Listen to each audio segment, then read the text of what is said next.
This podcast is a product of the Florida Academy of Collaborative Professionals. Nothing in this podcast should be considered legal advice. If you or someone you know is looking for a qualified collaborative professional, please visit www.collaborativepracticeflorida.com and the Find Help button to locate a trained collaborative professional in your community.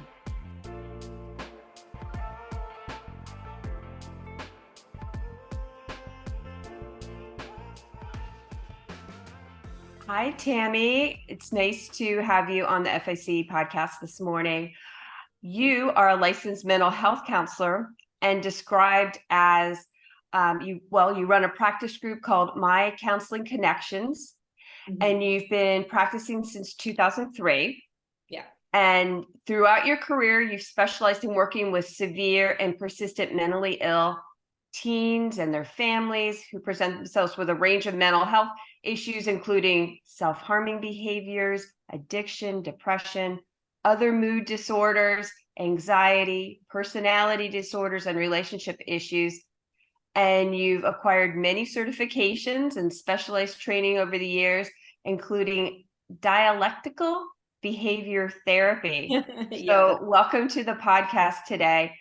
And with all of that, you're here to talk about the collaborative process. So let me start off by saying, how did you start practicing collaborative? What's your backstory? Yeah, so I have a lot of certifications also related to collaborative, and it has to do with when I first discovered it as I was growing my private practice early on in 2008, 2009. I started really working on growing my practice. Every year I would come up with a new marketing strategy for the year. And that particular year, 2009, I was like, who else would need therapy but people going through the divorce process? I think I told you that a little while prior to even this podcast, that story. But so I started marketing myself and writing personalized letters, introducing myself to all the local family law attorneys. And this one attorney reached out to me months later after getting that letter. And she was like, hi, I got your letter. Nice to meet you. And I was like, oh, hi, and she was like, I'd love to talk to you about the collaborative process. Have you ever heard of that process before? And I was like, no, I'd never heard of that process. And she was like, if you have some time, I'd love to talk to you about it. And she proceeded to spend an hour and a half of her time, which I had the time. But, the stereotype and the thought process of an attorney with their billable hour, I was just floored that she took the time to explain to me this new legal process I'd never heard of before. And everything that I understood from that conversation coupled with my backstory, my life experience as a child of a really, I would say, bad divorce, everything she was saying, I was fitting in pieces of how that could have changed the trajectory of my life experience, my family, how that could have protected my parents. And I just got really excited and hopeful. To me, it was like doors opening of possibility. I really was like I said, hopeful, excited. So she was like, you should talk to a mental health person. And see what, a collaboratively trained mental health professional. And so with that, I started stepping further and further into a journey of learning about this process and becoming very passionate about wanting to help and protect other people through divorce with the collaborative process, because that's truly how I saw it. And so along that journey, I became more and more active in the collaborative community. And I realized I needed some competency around many other aspects of divorce too. So I became a Supreme Court certified family mediator, a qualified parenting coordinator. And now in Florida, we have a designation called accredited collaborative professional. So I have that designation, and I'm the current president of the Collaborative Family Law Professionals of South Florida. So needless to say, this became like a true passion for me. My personal interest and my why has to do with being able to protect anybody through this process and prevent a lot of the fallout of divorce that I experienced, my sisters experienced, through our own experience.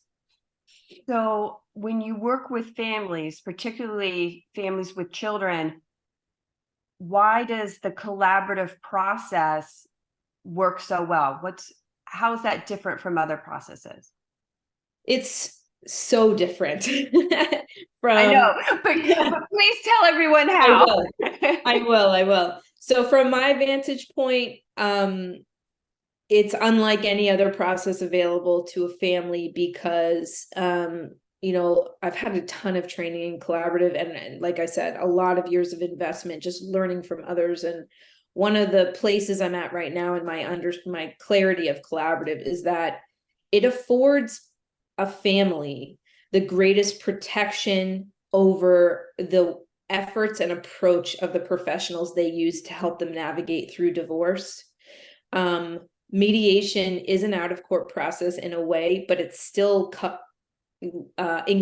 it's still within a litigation model. And if clients use attorneys, I have learned and I understand that attorneys still have a lot of work product, a lot of things they have to do that have nothing to do with mediation, but have to do with protecting ethics, following like a court process.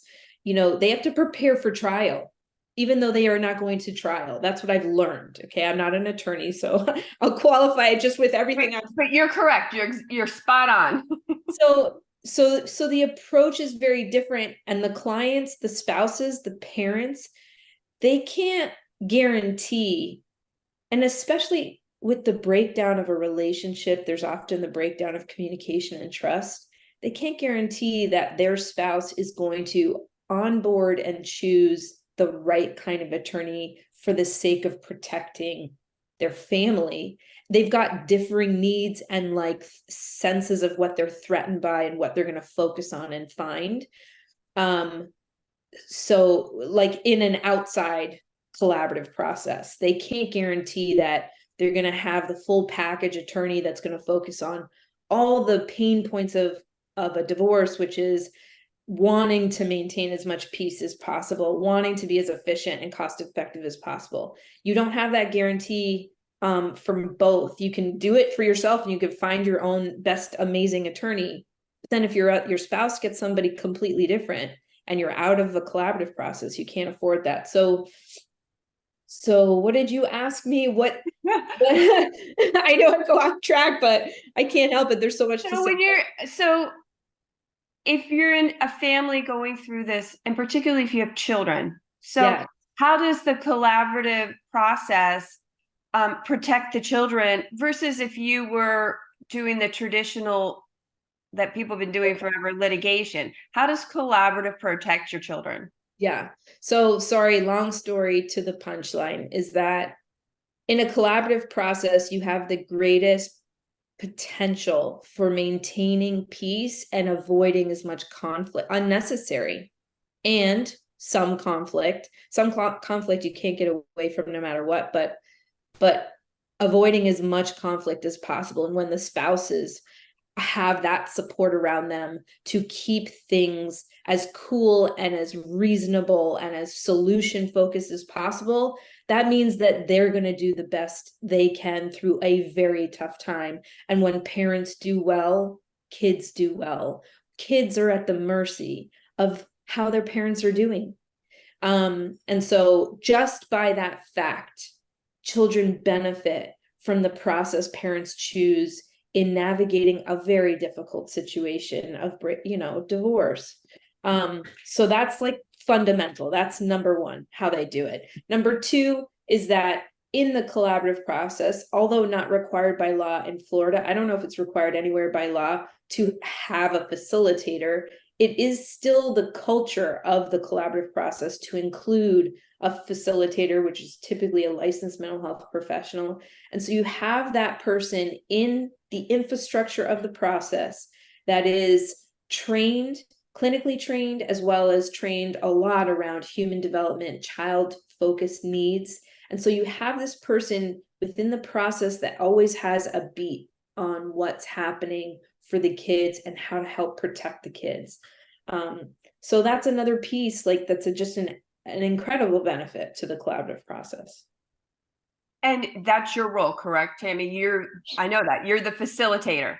Yep. When you're acting as a facilitator, can you explain a little bit as to what could happen in a litigation or mediation setting when there is not a facilitator who recognizes the needs of the children? What's the difference? What's happening in collaborative versus what's happening in mediation or litigation when there's not a facilitator there to help the parents navigate? Well, the thing is typically out of a collaborative process, people's automatic, well, their options and that what's available to them to navigate divorce is attorneys or not attorneys, as a starting point. And so attorneys are trained in law. They're not trained in family systems and child development and mental health needs. So do they gain experience over the time to have some training, knowledge, and sensitivity? Yes, to some extent by career experience they do, but that's not their role or function. And so clients enter another out of collaborative practice, out of collaborative process where it's either litigation or mediation. And right from the start, there's nothing in place to help address, assess, or support those needs, the emotional needs of the parents, which have a direct effect on the emotional well-being of kids, as well as on the emotional needs of kids. And what they do have available to them is a guardian ad litem. They have a social investigator. They do have therapists if they're savvy and they're aware and they have the wherewithal to pay attention and address all aspects of what's happening in their life. But that's super hard for any human being going through one of the most emotionally challenging times of their life. And so not every parent is savvy to think of that, to put that in place. And so if you're in mediation litigation, those kind of roles, the guardian ad litem, social investigator, those kind of things are put in place when a conflict has already gotten to a point and they've had to pursue I think, quite long process to even get that kind of a professional in place to protect the kids. Already a lot of damage has been done, I promise you. That's what my experience. I've worked with a ton of families just in a therapeutic way. So the parents don't get the training, the support, they don't have the infrastructure in place to help their kids through divorce. And it would be up to them to be savvy, the wherewithal to do that. And it's great when parents have it, but there's a lot on their plate and there's a lot thrown at them.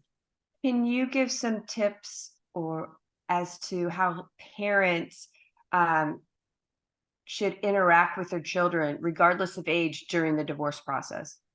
Yeah, and I would say even regardless of process during the divorce process, is that as much as parents can shelter, buffer, filter out the effects of divorce on them from their kids.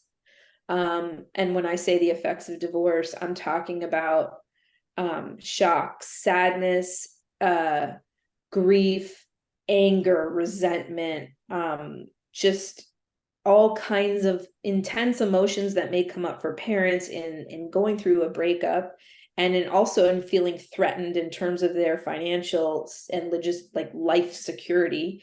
That those emotions and those experiences are real, and they will get through them and they will find ways to get through them. But as much as they can buffer that and filter that out, and the most heinous or damaging effects for children through divorce that they may be exposed to is conflict of their parents. And so as much as parents can do to filter out and buffer the effects and kind of help kids not be exposed to that, the better, number one. And if they can't do it or they're struggling, because it's hard for any even well-adjusted, healthy person to be able to do that, then they should ideally put the right people in place to help to buffer those effects and give an outlet and give some guidance and support to the family, to the parents, for helping them to manage those emotions, as well as to the kids to have them have a safe space to be able to process the changes. So that is number one. And then the number two thing I have learned in terms of protecting kids through divorce is There's things you have no control that must and will change no matter what, and there's things that you can mitigate change for kids. So the things you can't change, ideally, so what I'm speaking to as the big overarching umbrella of this second piece is the adjustment. As much as you can minimize the effects of adjustment for kids, because there will be a ton of adjustment as there is for any family going through divorce, the better for them. And so the things that you can't help that absolutely are going to happen, like we're selling the house, we're moving, we might be moving out of schools, districts, whatever, that ideally that if parents can be on the same page, present the same kind of messaging, like always letting the kids know that they're a team in this. This is a family decision. This is a requirement. Whether we like it or not, we're doing it. We're going to help us all through it. That's ideal. And the things that they can minimize, that they can, again, buffer and filter the immediate or like unprepared effects of change that are not that big, the more that they can filter those out and make those kind of a slow adjustment, the better. And if they need help with that, having the right support in place. And I would say the right support are neutral people, not family members, ideally, the ones that are neutral, that don't have a stake one way or the other, and are well educated and trained and experienced in helping people through divorce. So when they have mental health professionals that specialize in helping people through divorce process, not just any therapist, or spiritual guides or counselors. School counselors do have a lot of experience with that too. So school counselors, parents know how to find those. How do parents find facilitators like yourself or neutral professionals that can help them navigate their divorce and hopefully through the collaborative process? I would say, honestly, now that I just came to me right now as you asked this question. For any family, no matter what process you choose, if you need help from a therapeutic standpoint for your kids, for yourself, actually all the therapists that are in the collaborative community, far and wide, whatever state you're in, but we're talking about Florida right now. If you go to the Florida Academy of Collaborative Professionals and any of the practice groups and search out any mental health professional, they are probably going to be the best therapist for you or for your kids if they're not the facilitator. But second best to that, if you need to use insurance, if whatever, then I would be looking for, through Google or any resource, mental health professionals that specialize in divorce. Those would be the kind of people I would recommend for my family, for anybody to use. And just to circle back, if somebody wants to find you or somebody in your area other than the Florida Academy of Collaborative Professionals, what's your practice group and where are you located? So I'm located in Broward County in Plantation, Florida. We do offer services virtually across the state of Florida, and I have a group practice. So I have 5 other clinicians that work in my practice. We actually are all collaboratively trained and have other various trainings around helping people through divorce. So it would be that, my practice is definitely a great resource, and it's called My Counseling Connections. So that would be one, and you can find it on Google. It's www.mycounselingconnections with an S at the end.com. Or you can call 954-477-7455. Thank you, Tammy, for joining us today. And thank you for explaining what you do and helping families and especially helping children. Thanks so much for having me. These are great questions, definitely a needed resource for those that are navigating divorce. So I'm grateful for the opportunity.